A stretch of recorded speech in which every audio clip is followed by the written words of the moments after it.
Hey everybody, Mark Davis in the immediate aftermath of our Tuesday, March 24th program, the first full day of analyzing how the world is absorbing the Ted Cruz presidential race. Well, here's how I'm absorbing it. I love it.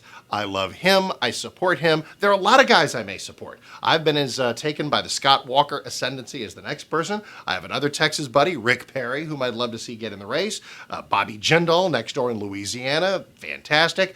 I confess to a certain amount of intrigue about Carly Fiorina. So there's a lot more names coming, but you know that I know Ted Cruz and you know that I love him. Now, where am I going? Let's talk electability.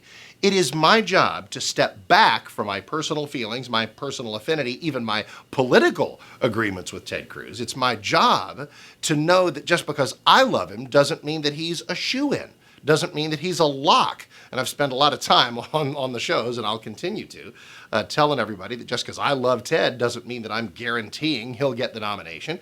If he gets the nomination, I'm not guaranteeing that he'd beat Hillary or anybody else. There's miles to go before we get to the end of that drama. But just as it's my job to distance from my personal affinity for Ted Cruz and restrain myself from saying, oh, he's absolutely it, guaranteed he's going to be the next president, it is the job of the people who don't like him or who are squirrely about him to restrain themselves from saying that that adds up to he's unelectable. Really? Unelectable? Where does that come from? Every time somebody calls me with this, and there are a number of groups of people who do, I put them to the test. I say, why do you feel he's unelectable? If I've got a liberal on the phone, which I always enjoy, thank you very much, their reason for saying he's unelectable is they don't like him. Really?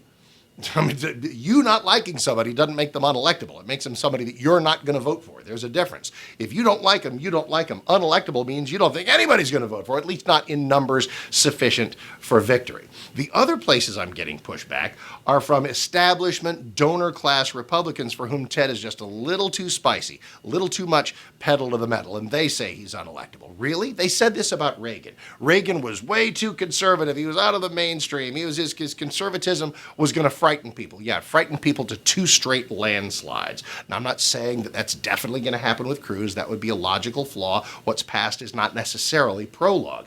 But this notion that someone who, at first blush out of the box, kind of shakes people up with his courageous, uncompromising conservatism, the notion that that means unelectable is just underinformed and premature.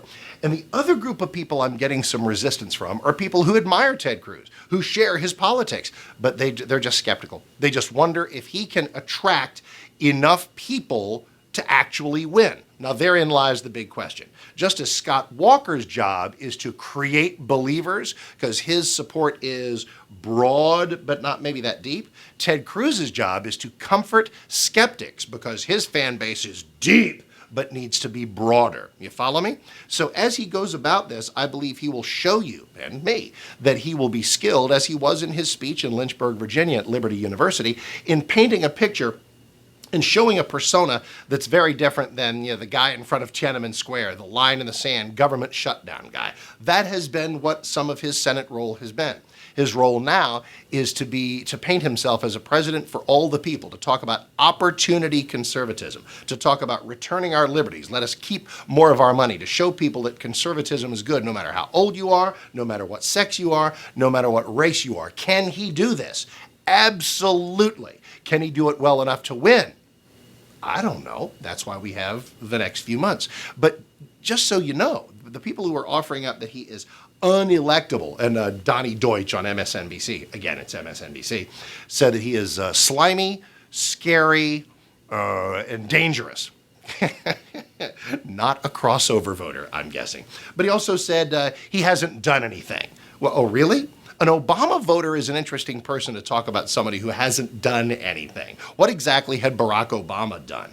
And it is Obama's success in 2008 that proves why Cruz can succeed.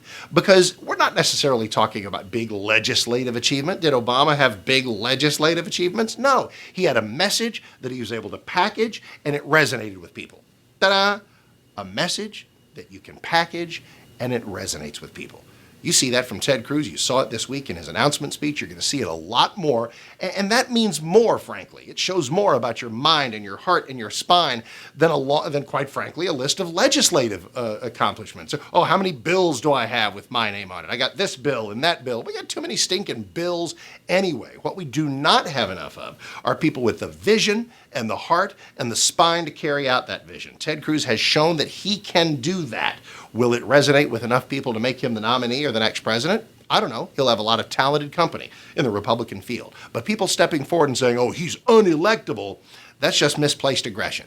That is their translation either from I hate him to he's unelectable, or he makes me nervous to he's unelectable, to I don't know if enough, I'm uncertain about his prospects, to he's unelectable. So just stop the unelectability talk.